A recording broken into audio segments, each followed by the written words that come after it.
শরীরের যে কোনো জায়গায় ব্যথা হলে এই দোয়াটি পড়ুন, সাথে সাথে ব্যথা চলে যাবে। এটি একটি কোরআনের আয়াত, অত্যন্ত গুরুত্বপূর্ণ একটি আয়াত। যদি আপনার ক্ষত স্থানে যেই জায়গায় ব্যথা হয়, মাথা ব্যথা হতে পারে, পেট ব্যথা হতে পারে, চোখ ব্যথা হতে পারে, মাজা ব্যথা হতে পারে, আপনার শরীরের যে কোনো অঙ্গ যদি ব্যথা হয়, আপনি হাত দিয়ে স্পর্শ করে এই দোয়াটি পড়ুন, অর্থাৎ কোরআনের এই আয়াতটি পড়ুন। যদি আপনি পড়েন, ইনশাআল্লাহ মুহূর্তের মধ্যে আপনার ব্যথা ভালো হয়ে যাবে। তাফসীরে রুহুল মানির 11 নম্বর খণ্ডের 54 নম্বর পৃষ্ঠায় আল্লামা শিহাবুদ্দিন মাহমুদ ইবনে আব্দুল্লাহ আল আলুসি বাগদাদি রহমাতুল্লাহি আলাইহি লিখেছেন, কোন ব্যক্তি যদি তার ক্ষত স্থানে, তার ব্যথার স্থানে হাত দিয়ে স্পর্শ করে এই দোয়াটি পাঠ করে, মুহূর্তের মধ্যে আল্লাহ পাক তার ব্যথাগুলোকে দূর করে দিবে। অনেক সময় আমাদের কাছে অনেক রোগী আছে, ডাক্তার ব্যথা ভালো করতে পারেন না। আমরা যখন কোরআনের আয়াত পড়ে ফু দেই, কোরআনের আয়াত পড়ে পানিতে দম করে পানিটা পান করায় দেই, মুহূর্তের মধ্যে ব্যথা ভালো হয়ে যায়। আমার জীবনে আমি এমন দেখেছি, ব্যথায় সহ্য করতে পারে না, কোরআনের আয়াত পড়ে পানিতে ফু দিয়ে পানি পান করানো হয়েছে, মুহূর্তের মধ্যে সুস্থ হয়ে গেছে। এই জন্য তাফসীরে রুহুল মানির মধ্যে আল্লামা শিহাবুদ্দিন মাহমুদ ইবনে আব্দুল্লাহ আল আলুসি বাগদাদি রহমাতুল্লাহ আলাইহি লেখেন, যদি ব্যথা হয়, যদি মাজা ভেঙে যায়, হাড় ভেঙে যায়, অথবা কোনো ক্ষত হয়, ওই জায়গার মধ্যে হাত দিয়ে স্পর্শ করে দোয়াটি পড়লে আল্লাহ তাআলা মুহূর্তের মধ্যে তাকে সুস্থ করে দেয়। আল মুহাম্মদ ইবনে কাব রাহিমাহুল্লাহ বলেন, একবার একটি সেনাবাহিনীর কাফেলা রোমের দিকে যাচ্ছিল। মরুভূমি দিয়ে চলতে চলতে মরুভূমির মধ্যখানে একজন সৈন্যের গোড়া থেকে পড়ে তার মাজা ভেঙে গেল। গোড়া থেকে পড়ে যখন তার মাজা ভেঙে গেল, সবাই তাকে ধরাধরি করে কিছু দূর নিয়ে গেল, কিন্তু সে চলতে পারে না, প্রচন্ড ব্যথা। সবাই বলল, তাহলে তুমি এই জায়গার মধ্যে থেকে যাও, যদি কোনো কাফেলা পাও তাহলে আবার দেশে চলে যাবে। তাকে রেখে সবাই চলে গেল। ওই সৈন্যটি একা একা বিশাল বড় মরুভূমির মধ্যে পড়ে পড়ে টেনশন আর চোখের পানি ছেড়ে কান্না করে, কোনো সাহায্যকারী নাই কি আমাকে সাহায্য করবে, চোখের পানি ছেড়ে ছেড়ে কান্না করে। সবাই চলে গেছে। বিশাল মরুভূমির মধ্যে কয়েকদিন পরে খাবার শেষ হয়ে গেল, খাদ্য নাই, পানি নাই, বিশাল বড় মুসিবত। এই মরুভূমির মধ্যে পড়ে ওই আল্লাহর বান্দা চোখের পানি ছেড়ে ছেড়ে কান্না শুরু করে দিয়েছে, আল্লাহ,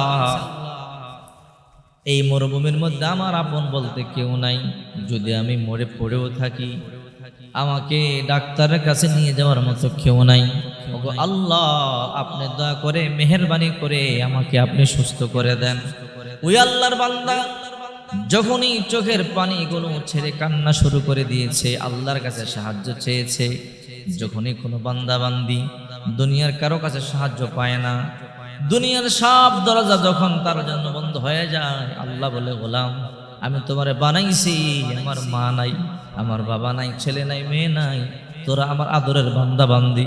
রে বান্দা বান্দি, দুনিয়ায় সবার যদি দরজা বন্ধ হয়, আমার দরজা বন্ধ হয় না। রে আমার বান্দা বান্দির, আয় আমার কাছে আয়, আমি আল্লাহর কাছে যা চাবি আমি আল্লাহ তোমাদেরকে তাই দিয়ে দিব।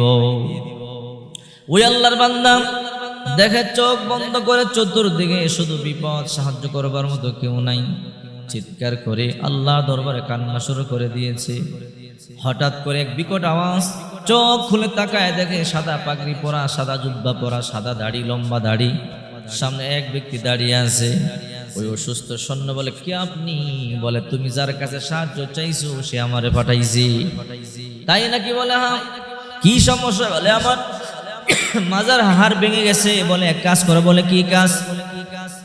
যেই জায়গা তোমার হাড় ভেঙে গেছে, যেখানে তোমার ব্যথা, ওই জায়গার মধ্যে হাত দিয়ে স্পর্শ করে তুমি কোরআনের এই আয়াতটি পাঠ করো, সূরা তাওবার শেষ আয়াত, ফা ইন তাওয়াল্লাউ ফাকুল হাসবিয়াল্লাহু লা ইলাহা ইল্লাহু আলাইহি তাওয়াক্কালতু ওয়া হুয়া রাব্বুল আরশিল আযীম। ফা ইন তাওয়াল্লাউ ফাকুল হাসবিয়াল্লাহু লা ইলাহা ইল্লাহু আলাইহি তাওয়াক্কালতু ওয়া হুয়া রাব্বুল আরশিল আযীম। যখনই ওই সৈন্য তার ক্ষত স্থানে হাত দিয়ে এই দোয়াটি পড়লেন, মুহূর্তের মধ্যে আল্লাহ পাক রব্বুল আলামিন তাকে সুস্থ করে দিয়েছে। এই জন্য যখনই আপনার শরীরের কোন অঙ্গ ব্যথা হবে, তখন আপনি ব্যথার স্থানের মধ্যে হাত দিয়ে স্পর্শ করে ক্ষত স্থানের মধ্যে হাত দিয়ে ধরবেন, অথবা ব্যথাযুক্ত স্থানের মধ্যে হাত দিয়ে ধরবেন। আপনার মাথা ব্যথা হতে পারে, মাথার মধ্যে হাত দিয়ে পড়বেন। চোখ ব্যথা হতে পারে, চোখের মধ্যে হাত দিয়ে পড়বেন। আপনার কোমর ব্যথা হতে পারে, হাঁটু ব্যথা হতে পারে, কান ব্যথা হতে পারে, যেই জায়গা ব্যথা হাত দিয়ে পড়বেন। ফাইন তাওয়াল্লাউ ফাকুল হাসবিয়াল্লাহু লা ইলাহা ইল্লাহু আলাইহি তাওয়াক্কালতু ওয়া হুয়া রাব্বুল আরশিল আযীম। করতে দেরি হবে, আল্লাহ তাআলা সুস্থ করতে দেরি করবে না, মুহূর্তের মধ্যে আল্লাহ সুস্থ করে দেবে।